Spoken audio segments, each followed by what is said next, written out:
B'investiment ta' 13 miljun u nofs euro, dar tal-anzjani fl-Imsida se titwaqqa u terġa' tinbena mill-ġdid.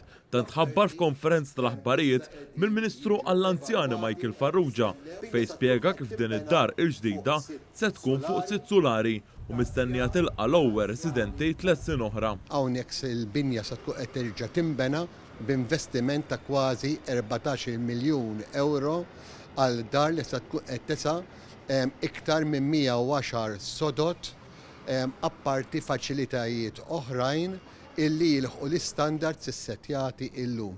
L-iskop tal-gvern huwa illi ma nkunux kuntenti biss bl-istandards illi nresqu aħna l-qudiem imma jkunu ta' standards ferm iktar ogħla għax nemmnu li l-anzjani xirqulhom aħjar.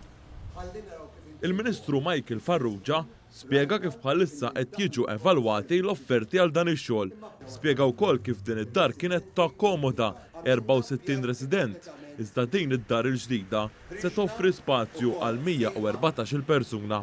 Il-Ministru Michael Farrugia qal kif din il-binja inbniet fil-bidu tad-disajnijiet. Iżda matul dan l-aħħar żmien qatt ma kien hemm investiment kbir fiha. Intqal kif din id-dar se jkollha fost l-aqwa servizz mogħti 24 siegħa kuljum. Mad-dar tal-anzjani se jkun hemm ukoll spazju għal parkeġġ.